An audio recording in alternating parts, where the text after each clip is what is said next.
Почитувани, на претходната пресконференција во присуство на председателот на Стопанската комора Бранко Азевски,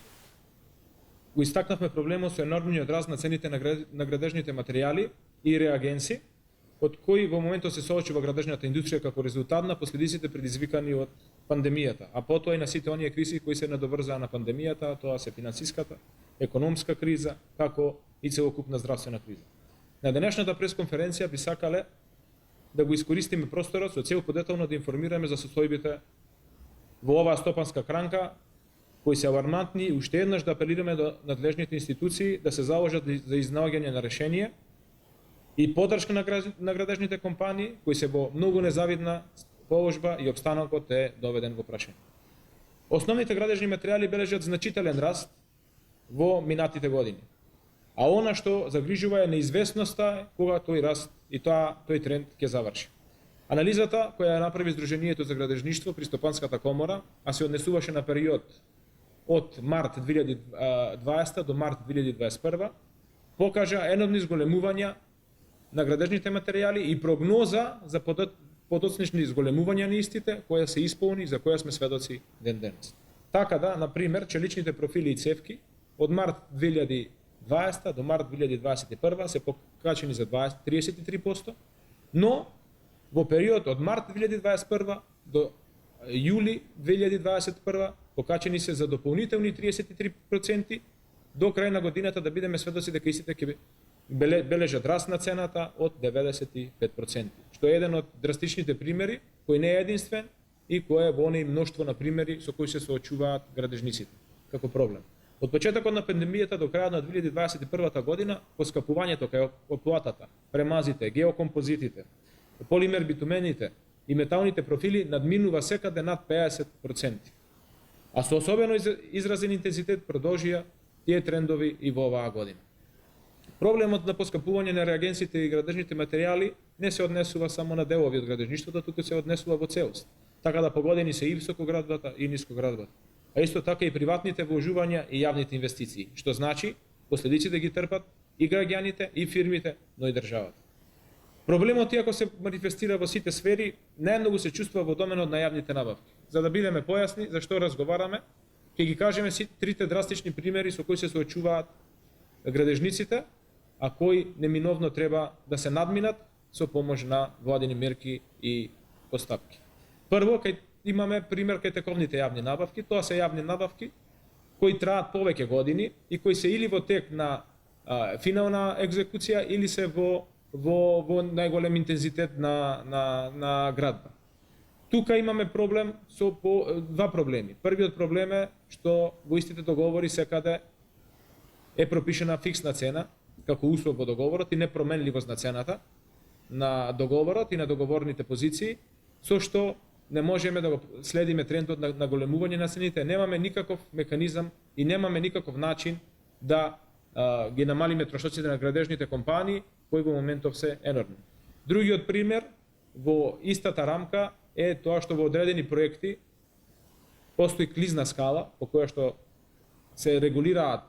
покачувањето и намалувањето на цените на градежните производи, но по наша констатација и по анализа истата не ги одразува реалните поскапувања во моментов и е тотално нерелевантна како решение за посочениот проблем. Како втор проблем ни се јавува проблемот кај јавните набавки кои во минатата година се покренати, евалуирани, но изведувачите и компаниите не се воведени во работа. Тука ни се случува феномен да одредени градежни компании по добивање на работите во периодот од 2022 година, евалуирани во текот на 2021 година, ги откажуваат договорите со оглед на тоа дека пазарот на цени е покачен за дури 50%. Тука со откажување на понудите предизвикуваат импликации од правен и економски карактер, кои што самите не може да го истрпат, не може да го понесат на плеки и имајќи ги актуелните состојби се загрозува нивниот опстанок. Трет и голем проблем е проблемот со кој се соочуваме во денешницата, а тоа е новите јавни набавки со оглед дека условите по кои се препишуваат истите, се истите оние услови кои важеа пред 2, 3, 5 или 10 години, што значи дека се услови кога во нормално живеевме и работевме и во тие услови сегашните јавни набавки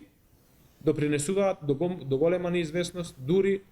поголем број од компаниите не ни сакаат да учествуваат на такви јавни набавки и ги откажуваат својот настап, кој што сме сведоци дека од голем број од нивните набавки пропаѓаат, не може да се реализираат, а со тоа не може да се реализираат ни капитални проекти, нити сите оние проекти кои се битни за граѓаните. Најбитно е што во овој случај неизвестноста на градичните компании се доведува во прашање и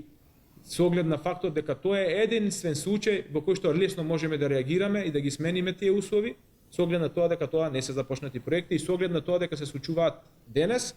кога ги имаме во предвид сите оние реперкусии со кои се соочуваме како градежна фела, а кој се продукт на поскапување на цените. Поради сето горе наведено, предлагаме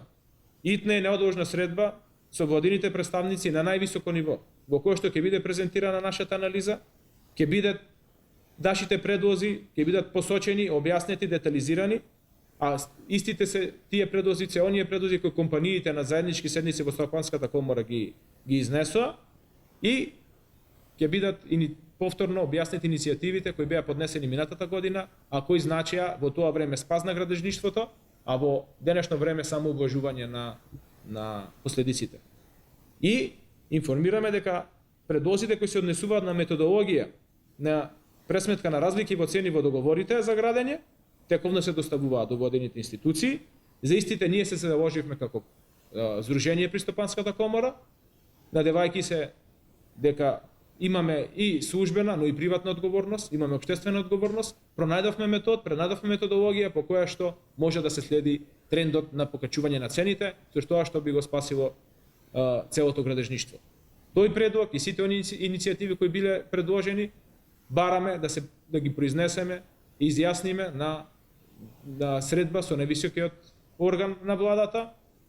се со цел што побрзо да најдеме решение за проблем. Уште еднаш апелираме и нагласуваме дека со усвојување на мерки за поддршка на градежните компании, бенефитот кај стопанството ќе имаат и државата и граѓаните. Ќе има бенефит и сите оние стопански гранки кои се поврзани со градежништвото, а тоа се над 27 стопански гранки, но ќе имаме една сигурност, ќе имаме една светла еднина на еден стопански сектор кој вработува 7% од куфниот број на вработени лица на ниво на државата.